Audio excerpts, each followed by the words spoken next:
So thyroid nodules are common problems which we encounter in our OPDs, although thyroid cancer is not that common, of course.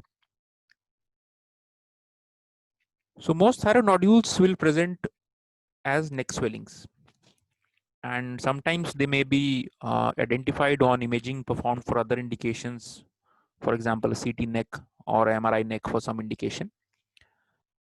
But more commonly, patients may present to you with a swelling in the neck. Now, the main concern when encountering a patient with a neck thyroid nodule is whether that nodule is harboring a malignancy or not. That is the chief concern. In some patients, there could be another concern regarding the functionality of the gland, but generally those patients will present to you primarily with thyrotoxic symptoms to begin with, and the nodule will be noticed on examination, or even the patient may report it as a coexisting problem. But majority of the nodules that come to attention are euthyroid nodules, and therefore the main concern that we are faced with is whether that nodule is harboring malignancy or not. So accordingly, when we take a history, we want to look at the points which help us differentiate malignancy from non-malignancy. Nodules appearing in patients less than 20 years or more than 65 years are suspicious. Males generally tend not to have thyroid nodules, but when they have it, the chances of malignancy are more than female. Any nodule which has sudden onset and rapid progression would be malignant. If the child has received neck irradiation for some malignancy, probably lymphoma or something like that during the childhood or adolescence, then those are predisposed to getting a thyroid cancer. Any rapid or recent changes in speaking, breathing, or swallowing point towards a rapidly growing mass, which could be malignant. And then history of multiple endocrine neoplasia is associated with medullary thyroid cancer. So on examination, you will first inspect the nodule and watch for its movement on deglutition and movement on protruding the tongue. Palpation from behind is generally done, and we ask the patient to swallow, and then we feel the gland move. And once you've identified the nodule, then you can pinpoint the nodule and palpate it further.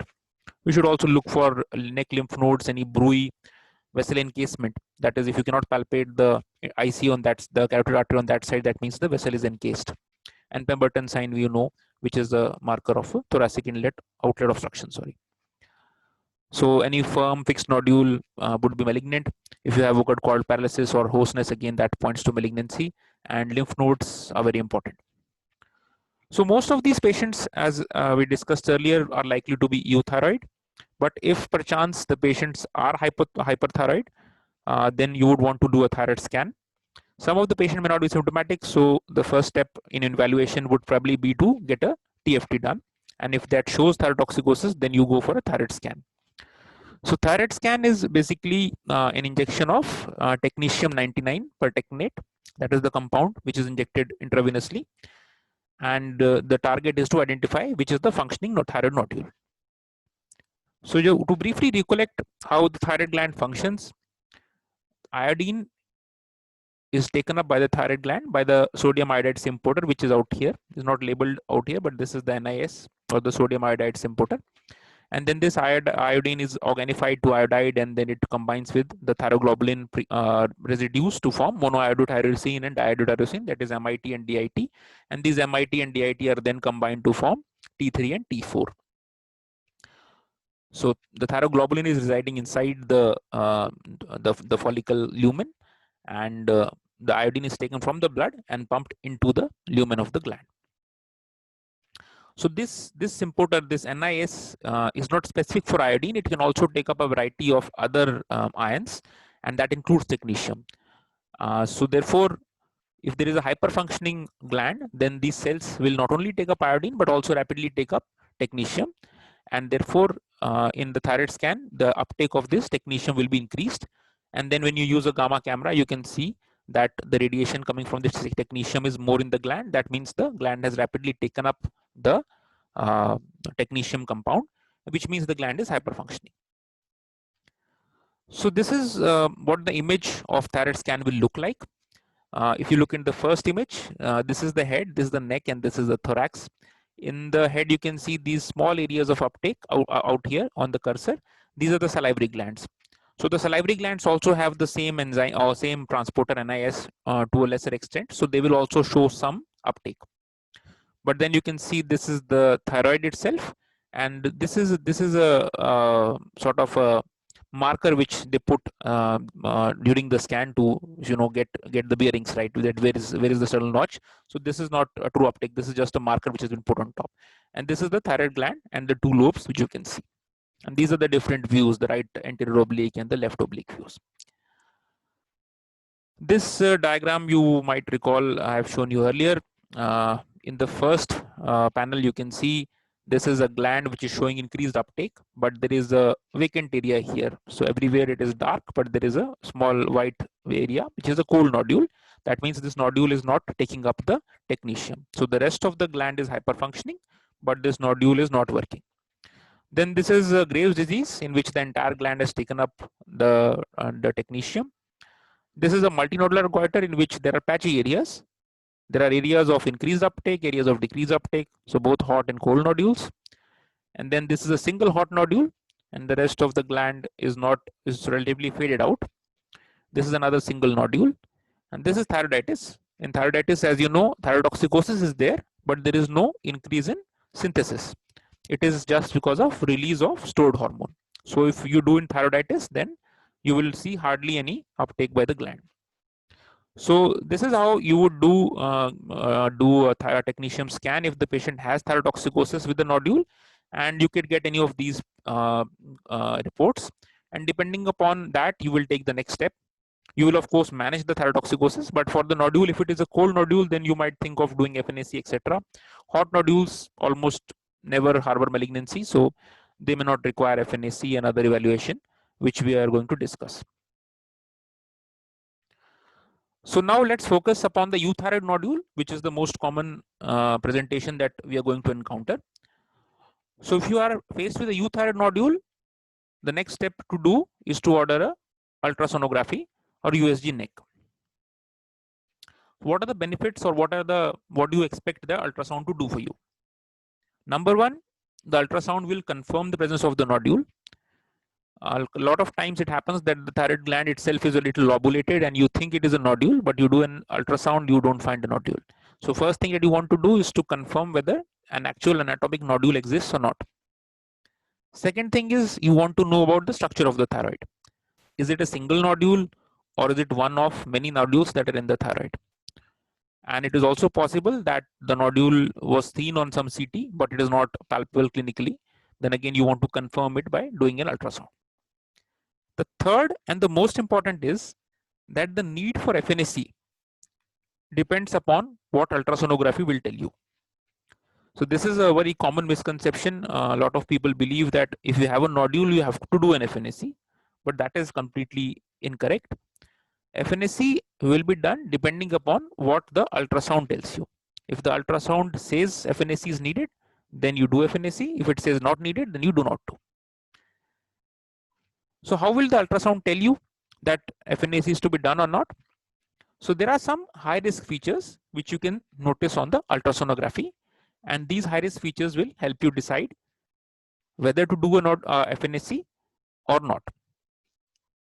So these are: number one, hypoechoic as compared to the surrounding thyroid. So if the nodule is hypoechoic, so it is less echogenic than the surrounding thyroid tissue, then this is a high risk feature. Marked hypoechogenicity means that it is even more hypoechoic than the strap muscles. The strap muscles that are around the thyroid, they are relatively hypoechoic to the thyroid. And if the lesion is even more hypoechoic than the strap muscles, then it is called marked hypoechogenicity. Then microcalcifications. If you get small calcified spots inside the nodule, that is a high risk feature. If the nodule is irregular and it has lobulated margins, that again means that it could be malignant. Solid nodules, of course, have to be maybe malignant, whereas cystic are almost never malignant. And the last point is the shape of the nodule. If you're taking a transverse view, If the nodule is oblong, that is, it is taller than wide, then that is another marker which points towards malignancy. So these are various markers that have been observed retrospectively, and now we already know that these are the markers which will point towards presence of a thyroid nodule. So if you do a thyroid ultrasound, this is what you will see on a transfer section. Here you can see these ring-like structures. These are the tracheal rings out here. This is the midline. This is the tracheal rings. This is the isthmus of the thyroid. And now this, if you trace it towards the right-hand side, this, the T, the area which says T, this entire area, this is the right lobe of thyroid. And on this side, you've got the left lobe of the thyroid, right? And this is the carotid artery, which is lateral to the thyroid, and this is the jugular vein. Similarly, on this side, this is the carotid artery, and this is the jugular vein. So these are the structures that you will see. And this is the muscle, sternocleidomastoid muscle, and these are the strap muscles. SM is the strap muscles. So as you can see, the strap muscles are almost black, whereas the thyroid is little bit gray in color. So strap muscles are more hypoechoic than the thyroid.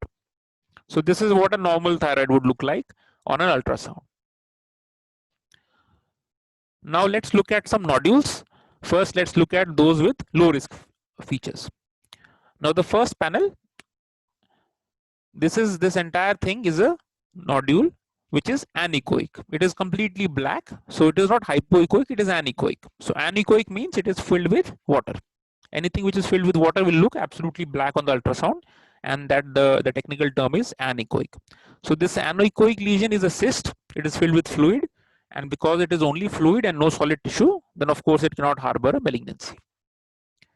Then the second one, this area, this is a spongiform nodule. It looks like a sponge. There are some cystic areas and some solid areas. Again, these spongiform nodules are low risk nodules. Then this is a hyperechoic nodule. So look at the surrounding thyroid. This nodule is brighter than the surrounding thyroid. So this is a hyperechoic nodule. So again, this is a low risk nodule. Now let's look at some high risk nodules. So out here in the first panel, you look at this where the arrow is pointing, this small nodule, this is completely almost black, but it is solid areas, and it is more hypoechoic than the thyroid, and it is almost more echoic than the strap muscles also. So it is a markedly hypoechoic nodule. Now this nodule, second image, look at the shape of this nodule. This is more in this dimension and less in this dimension. Compare this to, let us say, let's go back, compare this to this nodule. This nodule is more transversely, it is less vertically.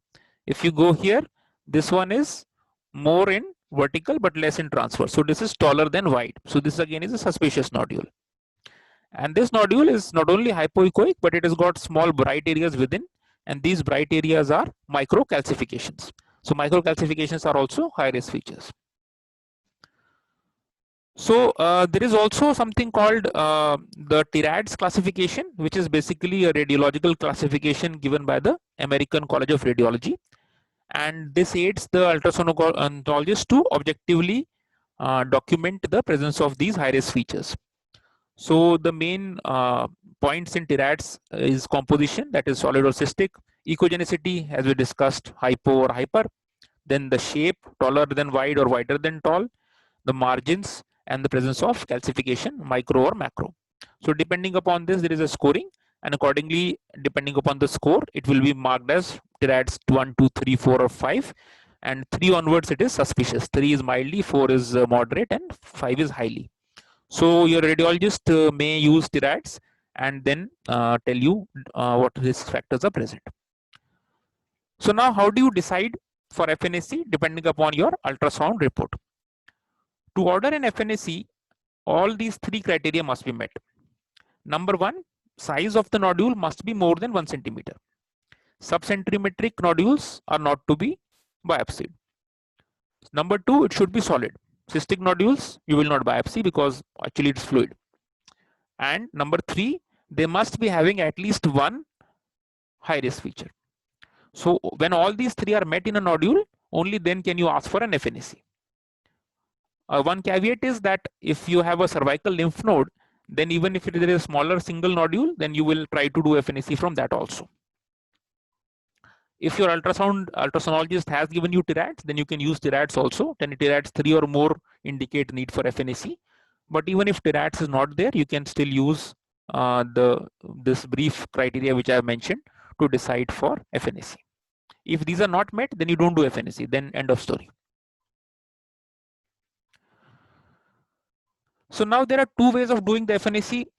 One is you just put in a needle blindly and get the FNAC. And the other way is that you do an ultrasound guided FNAC in which the ultrasoundologist will help you point the needle to the right place from where to take the aspiration. So there are some situations in which you should definitely opt for ultrasound guided FNAC, and those include a non-palpable nodule. Because it is not palpable, you will not be able to hit it blindly. Then if you have multiple nodules, you may want to sample the high risk ones, you might want to leave right the low risk ones. So if you have multiple nodules, some of them could be high risk and others could be low risk and so on and so forth. And therefore you want to target those high risk ones on your FNAC. If you have had a previous non-diagnostic FNAC, then all the more reason to do a proper USG guided FNAC in the second step. And lastly, if you have a high risk nodule, but you get a non-correlating FNAC. So I'll tell you what I mean by the last statement. Now this is a nodule which is 2 centimeter in size. It is hypoechoic, it has microcalcifications, and it is TIRADS 4. So that is a moderately suspicious lesion. Now FNAC was done, that was a blind FNAC, and it came out to be as benign nodule. Now this is a high risk nodule with a non-correlating FNAC. You would expect to see something on the FNAC, but it says absolutely normal. So this should ring some bells. So next you order a guided FNAC, and the guided FNAC tells you it is suspicious for malignancy. So it, instead of being Bethesda 2, it has gone to Bethesda 5.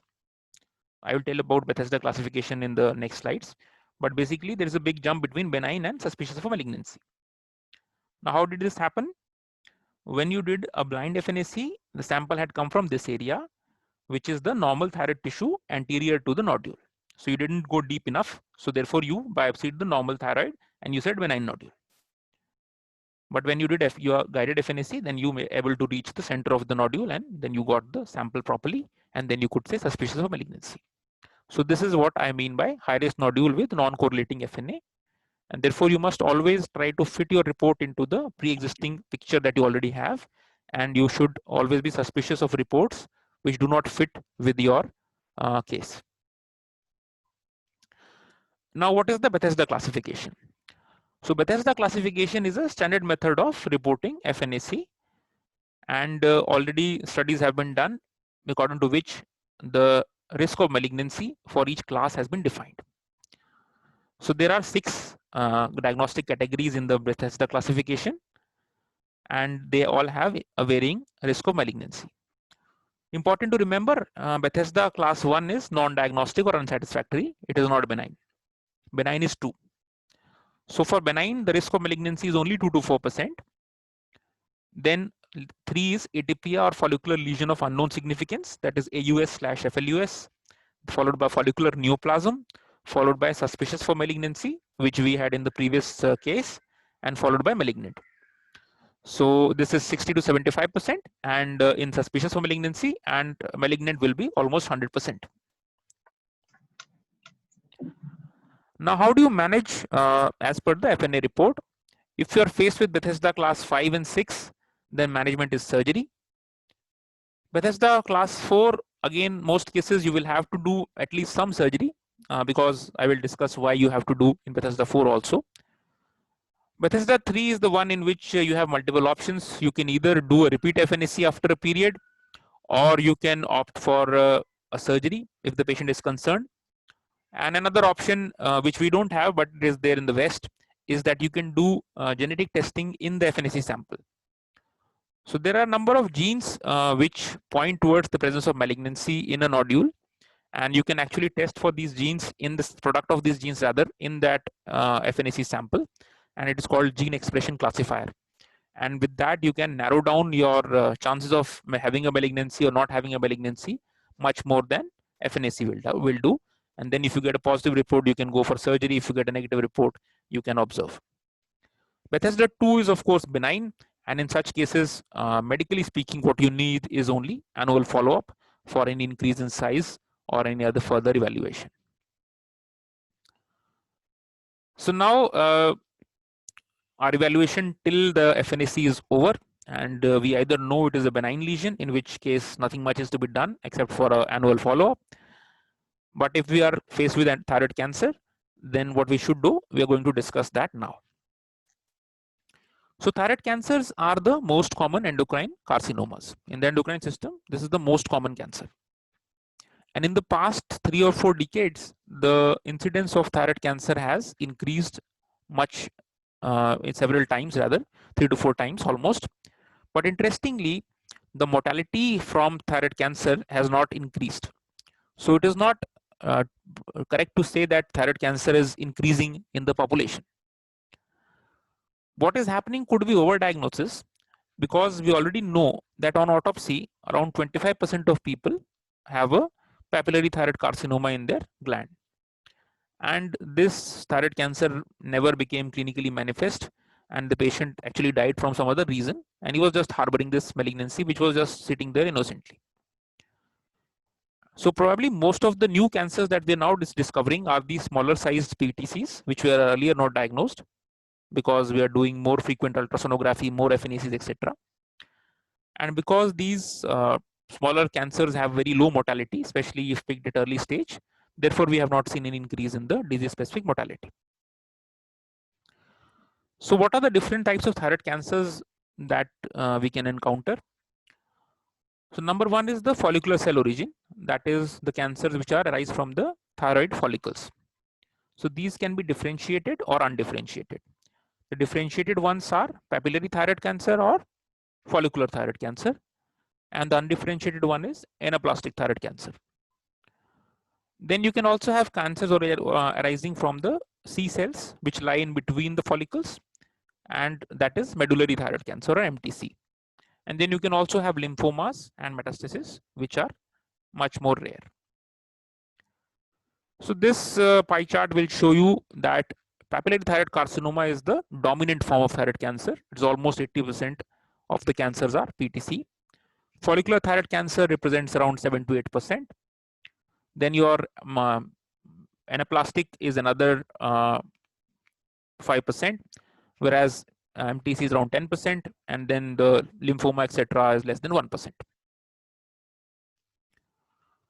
So this table shows the TNM classification of thyroid cancers. So cancers less than 2 centimeters are T1, 2 to 4 is T2, more than 4 is T3, and then more than 4 with invasion into surrounding structures will be T4A and B, as mentioned in the table out here. Then of course you have lymph nodes N0, N1, A and B, and metastasis, that is 0 and 1. So now we come to staging of the thyroid cancer. So the important thing about staging is the staging depends upon the age of the patient. So if you are less than 45 years of age, even if you have got metastasis, you are still stage 2. That means prognosis in people who are young, that is less than 45, is excellent, even if they have metastasis. But after 45, the prognosis depends upon the size of the tumor and presence of mets. So T1 is stage 1, T2 is stage 2, T3 will be stage 3. But if you have lymph node mets, then you are stage 3. If you got distant mets, then again you will become 4C.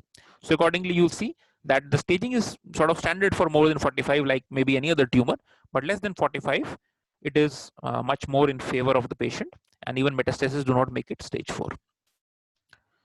Anaplastic thyroid cancers are just all of them are stage 4. There is no stage 1, 2, 3 in anaplastic. They are all advanced cancers. They are considered stage 4 because of their high mortality.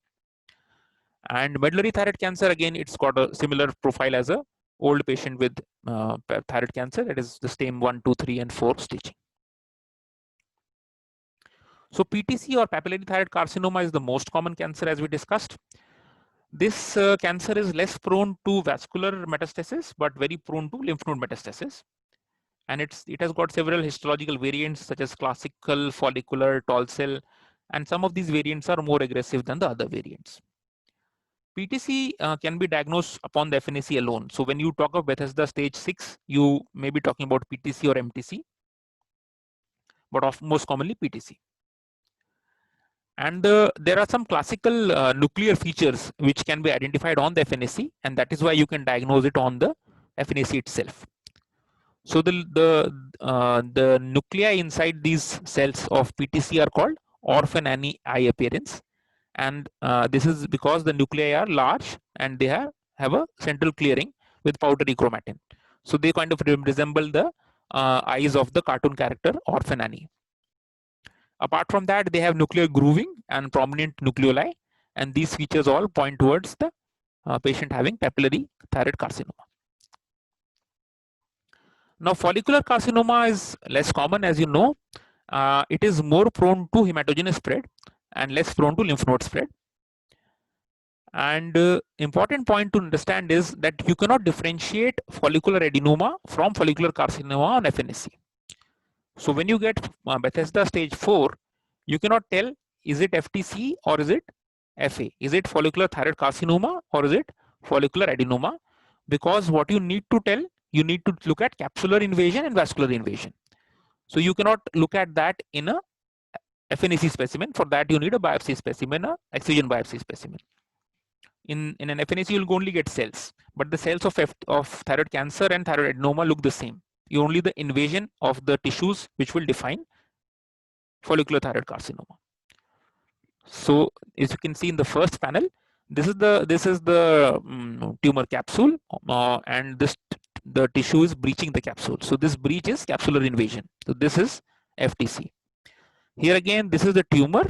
This is the wall of the blood vessel, and you can see in the lumen of the blood vessel, you can see cancer cells.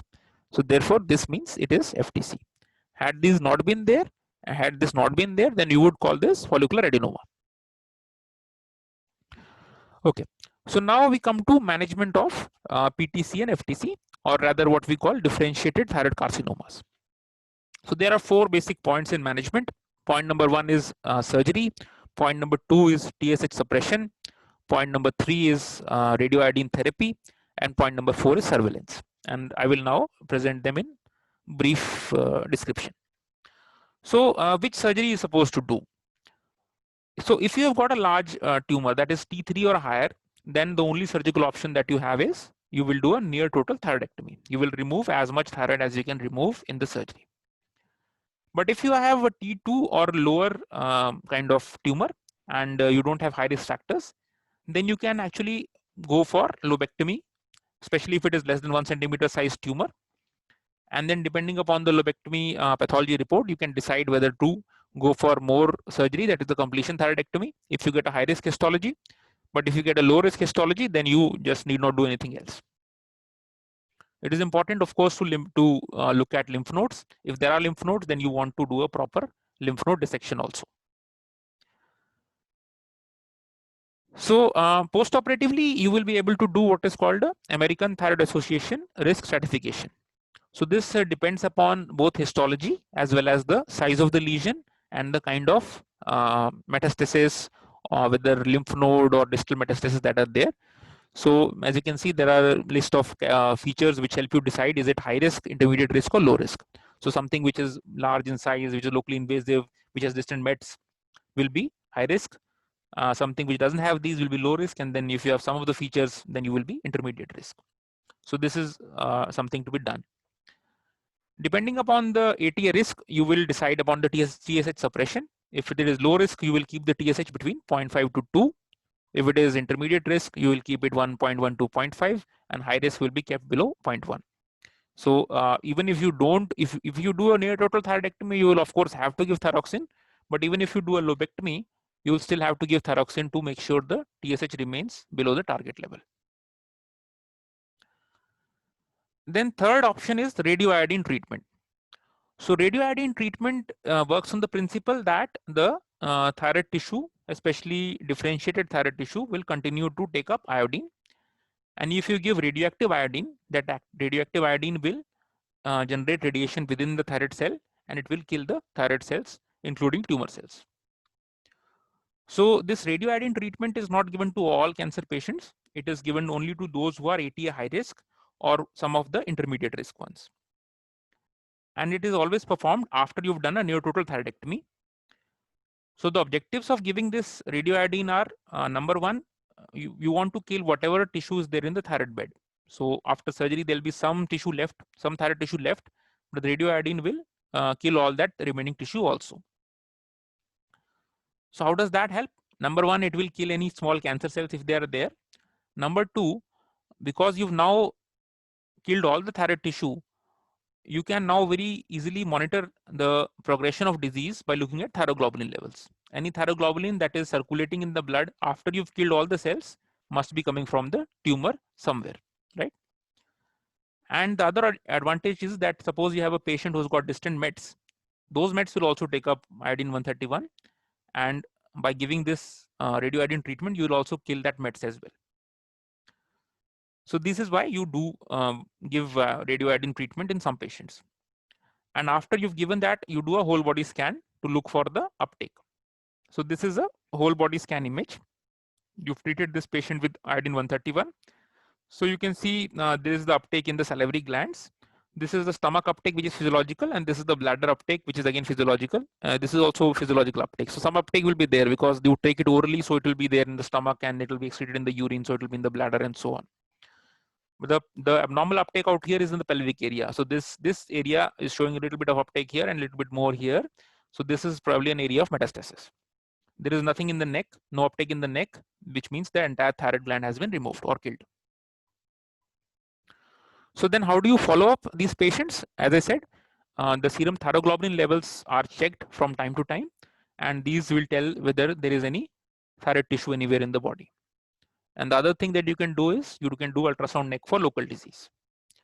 So again, depending upon the risk staging, you will do thyroglobulin levels every 3 to 6 months, and neck ultrasound also 3 to 6 months. In the high risk ones, you may also want to do other imagings if you have a positive thyroglobulin, such as CT or MRI, etc., or even FDG PET. If you get a recurrent disease or residual disease, you can either operate that again, or you can again kill it with radioiodine ablation. Or if that is not, if does not work, then you can go and do local radiotherapy. And there is some chemotherapy options such as kinase inhibitors like levantinib and carbozatinib. And then you could have anaplastic CAs, which are aggressive. In these cancers, the survival is less than 6 months. And treatment options are limited. You can do local radiotherapy. You can do some palliative surgery. Curative surgery does not work at all. Most of these patients will die, as I said, within 6 months. Then medullary thyroid carcinoma, it could be sporadic or familial. Familial is when you have some gene mutation in the family. Typically, it is either MEN2A or MEN2B, and can also be familial MTC. In patients with MTC, you want to rule out pheochromocytoma because you know MEN2A is basically MTC with pheo, MEN2 rather. And you may also want to do genetic testing for RET mutations to look for the disease in the family members. Treatment of MTC is surgical excision of the thyroid along with lymph node dissection. Follow-up here will be done with calcitonin instead of thyroglobulin. You cannot use iodine 131 because these cells are not your thyroid follicular cells. These are calcitonin producing cells. They don't have NIS. And you can use the chemotherapy in the form of the kinase inhibitors like vandatinib and sunitinib. So 2-3 common questions that I want to quickly go through before we run out of time. One question is that should we give thyroxine for size reduction in benign nodules? So answer to that is no. Thyroxine will not reduce the size in benign nodules, although it reduces the malignancy progression. And if you use thyroxine, you may cause iatrogenic thyrotoxicosis, which may lead to atrial fibrillation and osteoporosis and fractures. Even at mild levels of thyrotoxicosis, which may not be clinically evident, you will still be increasing risk of these complications. Second question will be that if it is a benign nodule, then what are the options if there are cosmetic symptoms or compressive symptoms? So one option is surgery, that is the chief option rather, but the risks include one is acute bleeding during the surgery or after the surgery, and chronically there is risk of damage to the recurrent laryngeal nerve, and more importantly the risk of hypoparathyroidism because the parathyroid is just behind the thyroid and it can get damaged during the surgery. The other option, which is not commonly available, is radio frequency ablation, but the response to that is not clear, so not commonly recommended. Then last question is should thyroid nodules be aspirated during an ultrasonography? The answer to that is it will not help because the cyst will refill on its own, and therefore it's only a temporary solution. So we're running out of time here, so I will stop, and we can continue 2-3 slides are left in the next session.